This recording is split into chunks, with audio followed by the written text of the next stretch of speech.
Hello students, आशा करती हूँ कि आप सारे लोग बहुत अच्छे होंगे और सारे ही अपने घरों में एकदम से सुरक्षित होंगे। हम लोग यहाँ पर जो है मेरे चैनल का नाम है किरण आदि शिक्षा।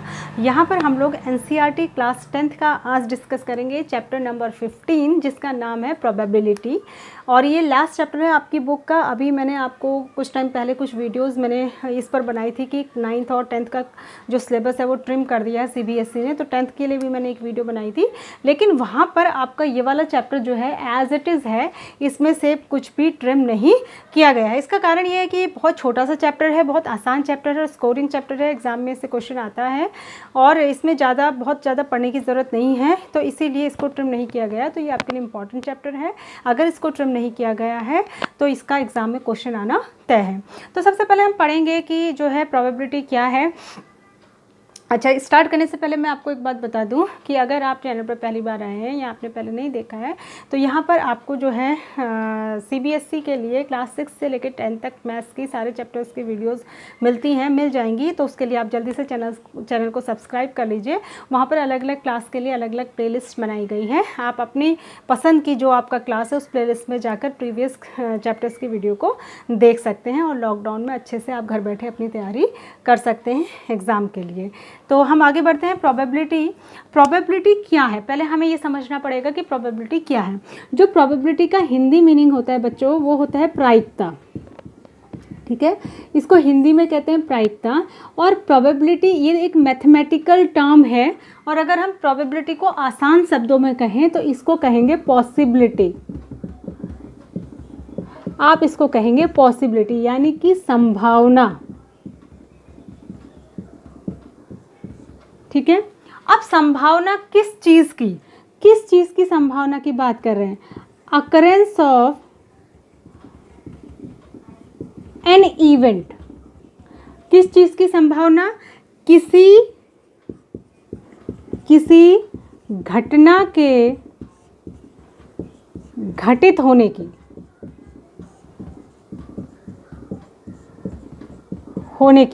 किस चीज़ की संभावना? किसी घटना के घटित होने की, अकरेंस ऑफ एन इवेंट। ठीक है, किसी घटना के घटित होने की संभावना को हम क्या कहते हैं? मैथमेटिकल लैंग्वेज में हम उसको कहते हैं प्रायिकता या फिर प्रोबेबिलिटी। ठीक है, अब क्या होता है, किस तरीके की संभावना? जैसे मैं आपको बहुत एक इजी एग्जांपल देती हूँ। अगर आप एक सिक्का टॉस करते हैं, ठीक है, आपने बहुत सारे मैचेस वगैरह में दिया होगा, तो सिक्का टॉस करते हैं तो वहाँ पर हेड आता है या टेल आता है? ठीक है, क्या आता है? हेड आता है या टेल आता है? ठीक है, आइदर हेड आएगा और टेल आएगा। क्यों? इन्हीं दो चीज़ों का आना तय है, इससे तीसरी चीज़ नहीं आ सकती। क्यों नहीं आ सकती? क्योंकि आपको पता है कि एक सिक्के में दो ही साइड्स होती हैं और दोनों साइड्स पर एक तरफ हेड होता है, एक तरफ टेल होता है, तो तीसरी चीज़ कैसे आएगी?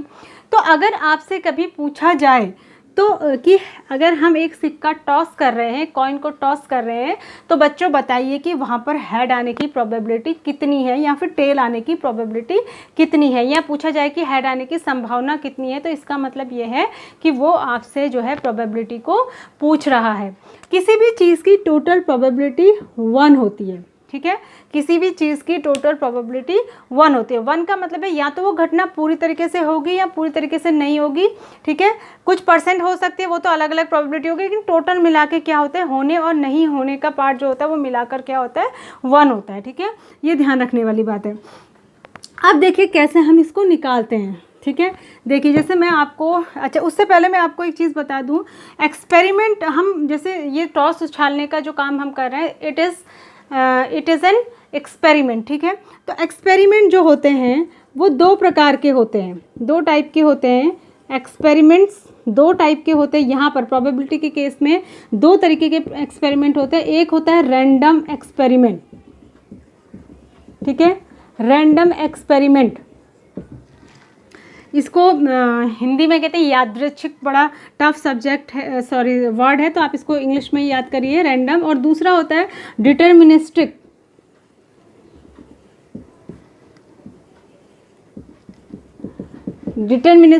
एक्सपेरिमेंट। डिटर्मिनिस्टिक क्या होता है? डिटर्मिनेशन क्या होता है? हमारी इच्छा। ठीक है, डिटरमाइंड होते हैं हम किसी चीज़ के लिए, तो हम अपने अनुसार जब किसी चीज़ को तोड़ मरोड़ लेते हैं तो उसको कहते हैं डिटर्मिनिस्टिक और पहले मैं आपको बता दूं कि रैंडम एक्सपेरिमेंट क्या होता है, ठीक है। रैंडम एक्सपेरिमेंट ये होता है कि जब किसी एक ही एक्सपेरिमेंट को एक ही टाइप से किया, एक ही कंडीशन में किया जाए। जैसे मान लिया हम एक सिक्का ही उछाल रहे हैं, तो हम उसी सिक्के को बार बार उछाल रहे हैं, वही कंडीशन से उसी समय उछाल रहे हैं, लेकिन हर बार रिजल्ट एक सा नहीं आता है, ठीक है।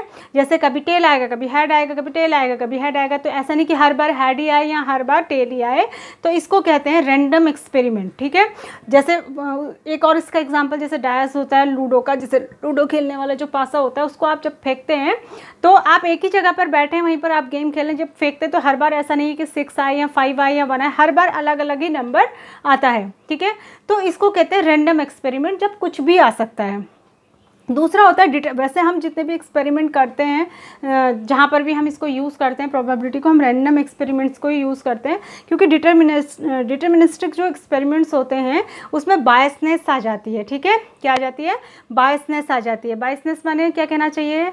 बायस्ड हो जाता है, मतलब एक ही की तरफ चला जाता है, जैसे चीटिंग कहना चाहिए। जैसे मान लिया कि अगर हम एक सिक्के को उछालने के लिए टॉस कर रहे हैं और हम कोई ऐसा सिक्का प्लान कर दें जिसके दोनों साइड हम टेल ही लगा लें, ठीक है, या दोनों साइड हम हेड ही कर दें, तो क्या होगा कि जितनी बार भी हम उसे उछालेंगे, क्योंकि दोनों साइड एक ही चीज़ है तो वही आएगा, तो इसको कहते हैं डिटर्मिनिस्टिक। तो हमें डिटर्मिनिस्टिक से यहाँ पे मतलब नहीं है, हम यहाँ पर रैंडम एक्सपेरिमेंट्स करते हैं। अब मैं आपको प्रोबेबिलिटी समझाती हूँ कि कैसे हम करते हैं, ठीक है। जैसे मैंने अभी आपको पहले हम ईजी से स्टार्ट करेंगे। हमने एक सिक्का उछाला तो मैंने कहा आइदर हेड आएगा आइदर टेल आएगा, ठीक है। अगर अब आपसे कोई कहे कि आप जो है, इसमें दो चीज़ होती है, पहले आप फॉर्मूला देख लीजिए। जो फॉर्मूला होता है प्रोबेबिलिटी निकालने के लिए, इसको लिखते हैं probability of event, PE is equals to favourable events या आउटकम्स और अपॉन होता है टोटल आउटकम्स, ठीक है। Favourable outcomes over total outcomes. अब फेवरेबल आउटकम्स क्या होते हैं और टोटल आउटकम्स क्या होते हैं ये मैं आपको बताती हूँ। जैसे मैंने कहा कि अगर हम कोई सिक्का उछालते हैं तो पहले हमको ये पता होना चाहिए कि उसमें टोटल आउटकम्स कितने आ सकते हैं, ठीक है। तो हमको पता है कि एक सिक्का उछालने में आउटकम या तो H आएगा या T आएगा, यानी कि 2 ही आउटकम्स है टोटल, तो ये तो कहलाएंगे टोटल आउटकम्स। अब फेवरेबल आउटकम्स वो होते हैं जो हमसे क्वेश्चन बना के कंडीशन हमसे पूछी जाती है। अगर ये मुझसे पूछता है कि एक सिक्का टॉस किया गया तो आप बताइए कि हेड आने की प्रोबेबिलिटी क्या है, तो हमको पता है कि जो टोटल आउटकम्स हैं उसमें हमारे फेवर का आउटकम एक ही है। उसने हेड आने की प्रोबेबिलिटी पूछी और हेड तो एक ही है, तो प्रोबेबिलिटी ऑफ इवेंट यानी हेड आने की प्रोबेबिलिटी क्या होगी, नीचे तो लिख लेंगे टोटल आउटकम और ऊपर लिख लेंगे जितने हमारे फेवर में, यानी कि एक ही हमारे फेवर में है तो प्रोबेबिलिटी हो जाएगी 1/2, या इसी को आप 0.5 भी लिख सकते हैं। सेम अगर वो टेल आने की प्रोबेबिलिटी पूछेगा तभी भी यही होगा, उसमें भी नीचे आएंगे टोटल आउटकम्स, ऊपर टेल भी एक ही है तो हमारे फेवर में एक ही आउटकम है, तो इसकी प्रोबेबिलिटी भी 1/2। आपको पता है कि दोनों के आने की, अगर सिंपल लैंग्वेज में कहें तो दोनों के आने की चांसेस, जो दोनों के आने की संभावना है 50-50% है, क्योंकि 2 ही तो हैं उसमें, आइदर टेल आएगा और हेड आएगा। इसी का थोड़ा सा अगर हम टफ वाला लेकर चलें, ठीक है, तो टफ वाला लेकर चलें तो हमने कहा कि हम 2 कॉइन्स को एक साथ उछाल रहे हैं, ठीक है, तो आउटकम्स क्या क्या आएंगे पहले हमको ये पता होना चाहिए। तो या तो दोनों में हेड आ जाएगा, या दोनों में टेल आ जाएगा, या पहले में हेड दूसरे में टेल आ जाएगा, या पहले में टेल दूसरे में हेड आ जाएगा, यही हो सकता है, इसके अलावा कोई भी आउटकम नहीं हो सकते, ठीक है। तो इसका जो फॉर्मूला होता है कि कितने आउटकम्स आएंगे, ये होता है 2 की पावर n। जितनी चीज़ें होती है, जैसे 2 बार उछाल रहे हैं तो 2 की पावर 2 यानी कि 4 आउटकम्स, ठीक है। या 2 सिक्के उछाल रहे हैं तो 2 की पावर 2, ये सिक्के नंबर ऑफ कॉइन्स हैं, या जितनी बार उछाल रहे हैं वो है, सॉरी नंबर ऑफ कॉइन्स है। एक ही सिक्के को 2 बार उछालना या 2 सिक्के को 1 बार उछालना एक ही बात है, ठीक है। तो ये आएंगे 4 आउटकम्स आपके, ठीक है। तो ये फॉर्मूला याद रखना है 2 की पावर n।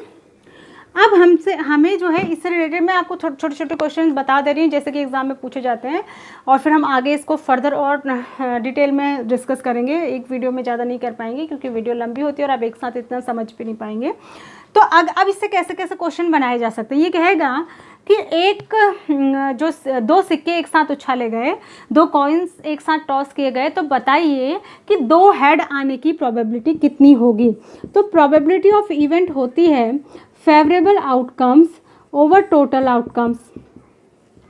तो हमको पता है यहाँ पर टोटल आउटकम्स तो 4 है। फेवरेबल जो हमसे पूछा गया है वो हमसे पूछ रहा है कि 2 हेड आने की प्रोबेबिलिटी, 2 हेड वाला हमारे पास एक ही आउटकम है यहाँ पे, तो हमारे फेवर में एक ही है, तो प्रोबेबिलिटी हो जाएगी 1/4। इसी क्वेश्चन को जो है वो दूसरे तरीके से भी पूछ सकता है, ये वो कहेगा ज़्यादा, जैसे अगर ये ना पूछे 2 हेड आने की, ये पूछे ज़्यादा से ज़्यादा 2 हेड आने की प्रोबेबिलिटी, तो ज़्यादा से ज़्यादा 2 हेड आने की प्रोबेबिलिटी में क्या हो जाएगा, एक हेड वाले भी काउंट हो जाएंगे, ठीक है, एक हेड वाले भी काउंट हो जाएंगे। और अगर ये पूछ ले कि कम से कम एक हेड आने की प्रोबेबिलिटी, जैसे कम से कम एक हेड, मतलब कम से कम एक हेड तो होना ही चाहिए, अगर एक से ज़्यादा भी हो जाते हैं तो कोई बात नहीं, तो मिनिमम 1 हेड आने की प्रोबेबिलिटी में ये तीनों काउंट होंगे, 2 वाला भी काउंट होगा। क्यों? क्योंकि वो कह रहा है कि कम से कम, जैसे अगर कहीं पे मान ले कि कहीं पे समोसे बट रहे हैं, अगर किसी एक से पूछा जाए कि तुम कितना दोगे, कहते कम से कम एक तो दे ही दो, मतलब कम से कम यानी एक तो दे ही दो, एक से ज़्यादा भी दोगे तो चल जाएगा। तो कहने का मतलब है अगर ये कम से कम एक हेड आने की प्रोबेबिलिटी पूछता तो हमारे फेवर में होते 3 और टोटल होते 4 और प्रोबेबिलिटी होती 3/4। ये है at least 1 head, at most में ज़्यादा से ज़्यादा 2 ही होने चाहिए, 2 से ज़्यादा नहीं होने चाहिए, ठीक है। तो ये है। उसके बाद ऐसे एट लीस्ट 1 टेल, जैसे अगर ये एट लीस्ट 1 टेल पूछेगा तभी भी एट लीस्ट 1 टेल में भी ये तीनों ही काउंट होंगे, 2 टेल वाला भी इसमें काउंट होगा, यानी कि प्रोबेबिलिटी हो जाएगी ये तीनों काउंट हो जाएंगे, 3/4 हो जाएगी। क्यों? कम से कम एक टेल कह रहा है, एक से ज़्यादा भी हो सकते हैं। अगर ये कहे कि सिर्फ एक ही टेल आने की प्रोबेबिलिटी पूछी, ये कहे कि 2 सिक्के उछाले गए तो उनमें एक टेल आने की प्रोबेबिलिटी बताइए, सिर्फ एक ही टेल चाहिए, तो उस समय ये 2 ही काउंट होंगे, क्योंकि 2 ही है जिसमें एक एक टेल है, हमें ना तो 2 वाला गिनना है ना जिसमें नहीं है वो वाला भी नहीं गिनना है। तो 2/4 यानी कि क्या हो जाएगा, 1/2 हो जाएगी। तो इस तरीके से हम जो है प्रोबेबिलिटी को काउंट करते हैं। आई होप कि आप समझ गए होंगे। इसी तरीके से एक क्वेश्चन और आते हैं, मैं आपको बता देती हूँ, वो आते हैं डाइस, जो मैंने बताया पासा लूडो का उछालते हैं। तो हमको पता होता है कि जब हम लूडो का पासा या डाइस उछालते हैं तो उसमें ये 6 आउटकम आ सकते हैं। अब इनसे रिलेटेड बहुत सारे क्वेश्चन बनाए जाते हैं, जैसे कभी कभी वो पूछता है एक डाइस को उछाला गया, सिक्के को उछाला गया, तो प्रोबेबिलिटी बताइए 6 आने की। अब आपको पता है 6 तो एक ही है, तो प्रोबेबिलिटी हो जाएगी 1/6, क्योंकि नीचे आते हैं टोटल आउटकम्स जो कि 6 आउटकम्स हैं और ऊपर आता है हमारे फेवर में हमें क्या लाना है, 6 वाला एक ही नंबर है तो 1/6। अगर ये इसको पूछेगा 5 आने की तभी भी 1/6, 4 आने की तभी भी 1/6, 3 आने की तभी भी 1/6, 2 आने की तभी भी 1/6 और 1 आने की तभी भी 1/6। इससे अलावा अगर ये दूसरी तरीके से पूछे कि इवन नंबर आने की प्रोबेबिलिटी क्या होगी, अगर हम एक लूडो का डाइस फेंक रहे हैं, इवन नंबर, आपको पता है इवन नंबर यहाँ 3 है, यानी कि हमारे फेवर के जो है 3 आउटकम्स है, तो ऊपर तो आ जाएगा फेवरेबल वाले 3 और नीचे टोटल तो हो जाएगा 1/2। ऐसे ही ऑड नंबर आने की पूछेगा तो ऑड नंबर आने की भी यही होगी, ऑड भी 3 नंबर है, ये और ये, तो तभी भी हमारे फेवर में 3 है और टोटल 6 है, तो तभी भी 1/2 हो जाएगी। कभी कभी ये पूछ लेता है 3 से बड़ा नंबर आने की प्रोबेबिलिटी, 3 से बड़े 1 2 3 नंबर हैं और नीचे टोटल नंबर 6 है, तो ये भी 1/2। अगर ये पूछे 1 से बड़ा नंबर आने की प्रोबेबिलिटी, 1 से बड़े 1 2 3 4 5 नंबर है, तो 5/6 हो जाएगी। अगर ये पूछे 5 से छोटे नंबर आने की प्रोबेबिलिटी, 5 से छोटे 4 नंबर है, तो 4/6 यानी कि 2/3 हो जाएगी। तो किसी भी तरीके से क्वेश्चन को घुमा फिरा कर पूछा जा सकता है। अगर 0 आने की प्रोबेबिलिटी पूछा जाए तो 0 आने की प्रोबेबिलिटी 0 ही हो जाएगी, क्योंकि 0 डाइस में होता ही नहीं है, तो आएगा कहाँ से। आई होप कि आपको इतना समझ आया होगा। नेक्स्ट इसको डिटेल में मैं नेक्स्ट वीडियो में और डिस्कस करूँगी, तो आप इसको देखिए अच्छी तरीके से और समझिए, और क्वेश्चंस अगर आप कुछ कर पाते हैं तो अपनी कॉपी में करने की कोशिश कीजिए। Thanks for watching, God bless you all.